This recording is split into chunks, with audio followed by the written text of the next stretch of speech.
Travel and টেকনিকের নতুন আরেকটি ভিডিওতে আপনাকে স্বাগতম। প্রিয় দর্শক, নিশ্চয়ই ভালো আছেন।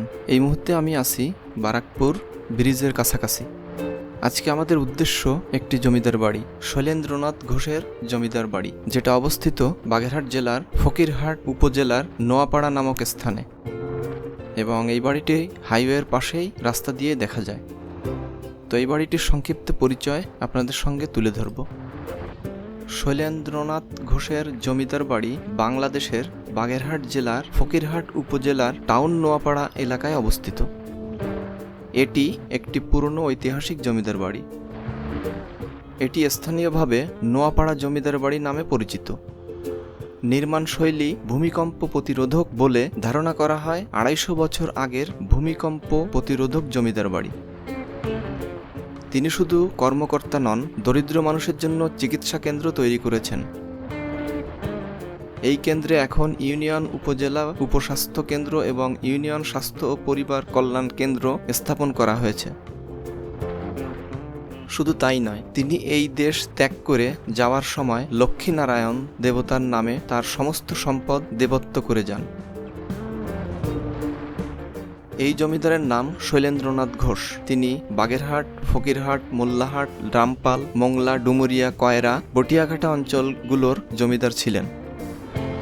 ধারণা করা হয় বাড়িটি প্রায় ২০০ থেকে ২৫০ বছর পুরনো।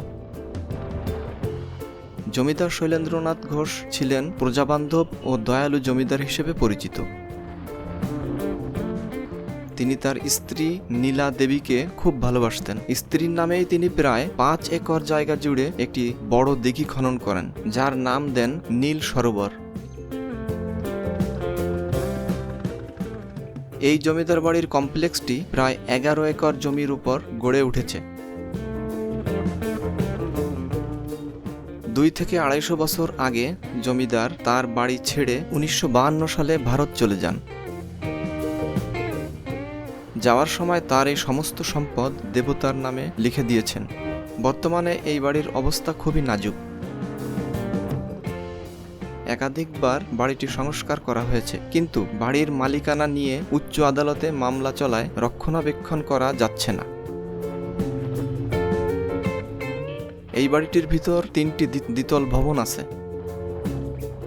সেগুলো হচ্ছে জমিদারের বাসভবন, মন্দির, প্রজাদের প্রশাসনিক কাজের জন্য কাছারিঘর, সাংস্কৃতিক অনুষ্ঠান বা সভার জন্য জলসাঘর, পানের ঘর ও অন্যান্য সহায়ক স্থাপনা। বর্তমানে বাড়িটির অনেক অংশ পুরনো এবং আংশিক ভগ্নাবস্থায় আছে।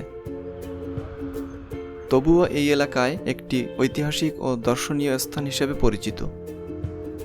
এটি ঢাকা-খুলনা মহাসড়কের কাছেই, তাই রাস্তা থেকেও বাড়িটি দেখা যায় এবং পর্যটকরা সহজে ঘুরতে যেতে পারেন। আপনি যদি ইতিহাস ও পুরনো স্থাপনা দেখতে পছন্দ করেন, তাহলে বাগেরহাট গেলে এই জমিদার বাড়িটি ঘুরে দেখতে পারেন। তো আমরা চলে আসছি সেই জমিদার বাড়ির সামনে। তো হাইওয়ের ডাইন পাশে তৃপ্তি ফিলিং স্টেশন, তার ঠিক অপোজিটেই হচ্ছে এই জমিদার বাড়ি। এই বাম দিকে এইটা হচ্ছে জমিদার বাড়ির রাস্তা। ওই যে সামনে দেখতে পাচ্ছি আমরা একটি জরাজীর্ণ অবস্থায় পড়ে আছে দোতলা বিল্ডিং।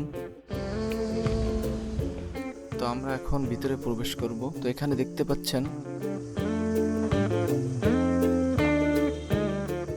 এই ডান দিকে হচ্ছে সিঁড়ি, এই সিঁড়ি দিয়ে দোতলায় ওঠার জন্য সিঁড়ি। তো এটা বিল্ডিং এর অবস্থা খুবই নাজুক, এই জন্য এটা আটকায় দেওয়া হয়েছে। এই বাম পাশে সামনে হচ্ছে বারান্দা আর ভিতরে হচ্ছে রুম। তো আমরা ভিতরে প্রবেশ করলাম, একেবারে সোজাই দেখতে পাচ্ছি একটি মন্দির। এই হচ্ছে বিল্ডিং এর পিছন সাইড। বিল্ডিং এর এখনো সেই ডিজাইনগুলো আমরা দেখতে পাই। তো এটা হচ্ছে মন্দির, এখানে পূজা হয়।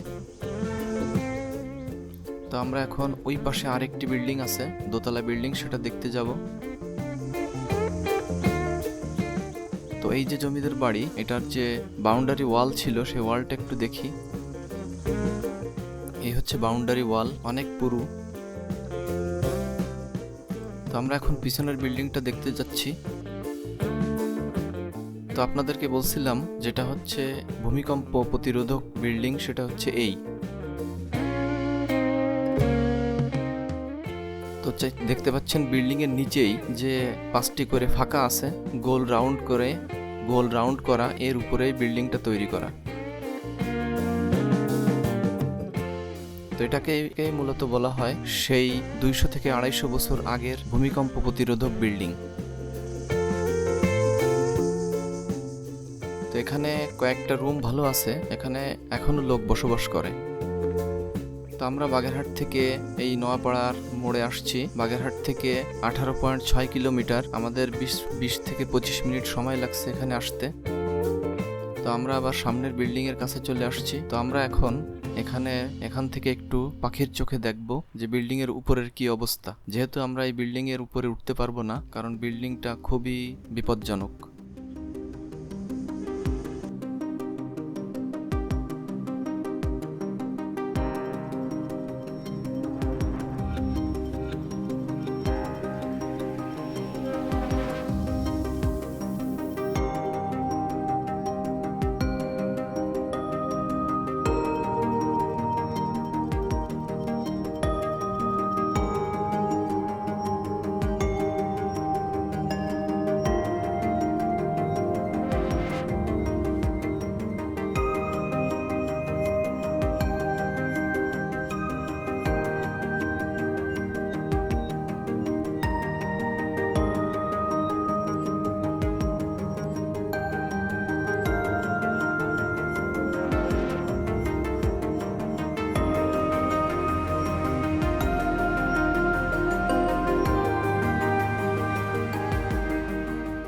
এই যে ডান পাশে হচ্ছে তৃপ্তি ফিলিং স্টেশন, তার ঠিক রাস্তার অপোজিটে।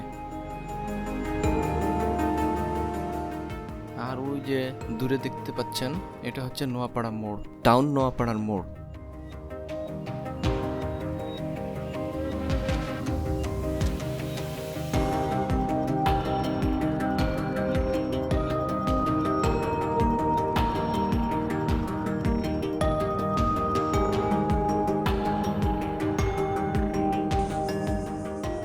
তো এই বিল্ডিং এর ডান পাশে একটা ফ্যামিলি বসবাস করে, ওনারা দেখাশোনা করে। তো বিল্ডিং এর ডিজাইনগুলো দেখলেই বুঝতে পারবেন যে সেই 200-250 বছর আগের জমিদার বাড়ির ডিজাইন।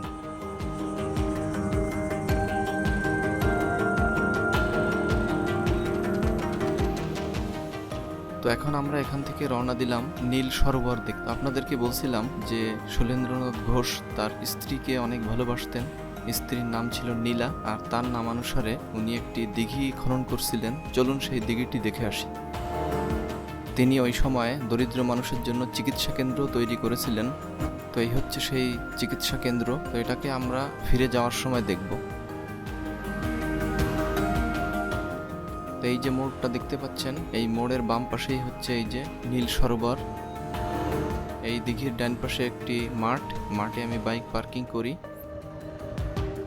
তো এখন আমি ঘাটে প্রবেশ করতেছি। এই হচ্ছে দিঘির ঘাট। তো এইখানে লেখা আছে নীল সরোবর।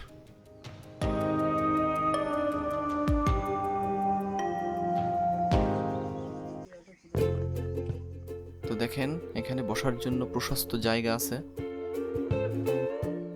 আর সিঁড়িগুলা কত চওড়া। চিন্তা করা যায় 200 থেকে 250 বছর আগের সিঁড়ি, সেটা এখনো অক্ষত। কত বড় একটা দিঘি, দেখেন কত সুন্দর এলাকাটা। এই এলাকার সবাই এখানে এসে গোসল করে, এই পানি ব্যবহার করে।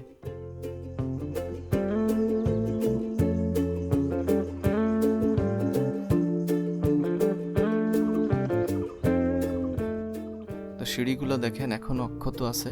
জায়গাটা দেখে খুবই ভালো লাগলো।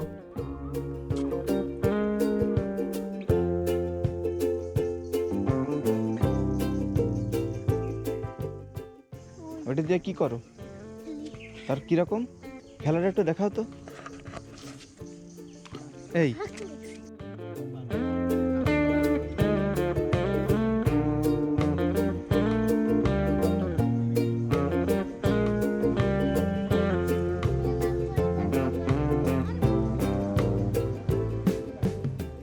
তো আমি এখন এই এলাকার একটু পাখির চোখে দেখব।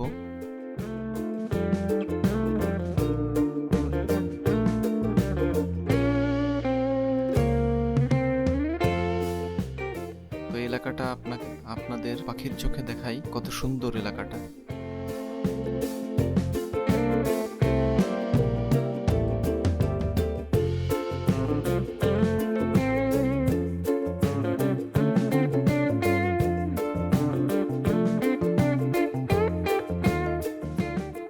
এখানে এই যে এই মোড়, এখানে এটা হচ্ছে নোয়াপাড়ার মোড়, এটাও নোয়াপাড়ার মোড়। এখানে পানের হাট বসে। এখানে যে সবুজ ঘরগুলো দেখতে পাচ্ছেন, এখানে পানের হাট বসে। এখানে হাটবার হচ্ছে রবিবার আর বৃহস্পতিবার।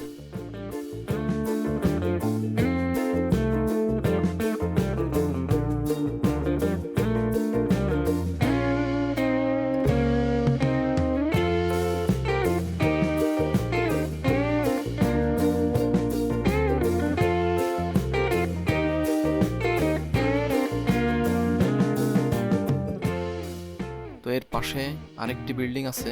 এই বিল্ডিংটা হচ্ছে, এটা হচ্ছে সুনগর ইউনিয়ন ভূমি অফিস। তো এখন এটা ভূমি অফিস হিসাবে আছে। তো এইটা ওই আমলেরই বিল্ডিং। এখানে জমিদার সাহেব কর আদায় করতেন।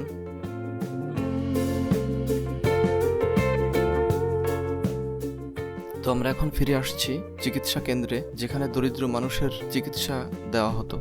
তো এই কেন্দ্র এখন ইউনিয়ন উপজেলা উপস্বাস্থ্য কেন্দ্র এবং ইউনিয়ন স্বাস্থ্য ও পরিবার কল্যাণ কেন্দ্র স্থাপন করা হয়েছে। তো এখানে একটি নাম ফলক আছে, যেটার অক্ষরগুলো খুবই ক্রিটিক্যাল। এটা শেষে লেখা আছে ডিসপেন্সারি এবং প্রথম লেখা আছে নোয়াপাড়া, আর এটা নিচেই লেখা আছে 15ই ডিসেম্বর 1914 সাল। এই পিছনে যে বিল্ডিংটা, এটা হচ্ছে এখন স্বাস্থ্য কেন্দ্র তৈরি করা হয়েছে। এই বিল্ডিংগুলা একেবারে জরাজীর্ণ অবস্থায় আছে। এটা এখন কোনো কার্যক্রম হয় না। এটা হচ্ছে সামনের যে দুটো বিল্ডিং, তার পিছনের সাইড। এই বিল্ডিংগুলোর অবস্থা খুবই করুণ।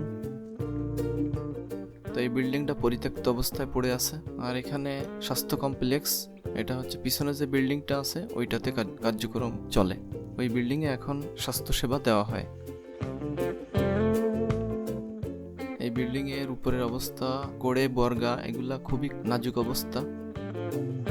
তো এই ছিল আজকের ভিডিওটি। সবাই ভালো থাকবেন, সুস্থ থাকবেন। দেখা হবে নেক্সট ভিডিওতে। আল্লাহ হাফেজ।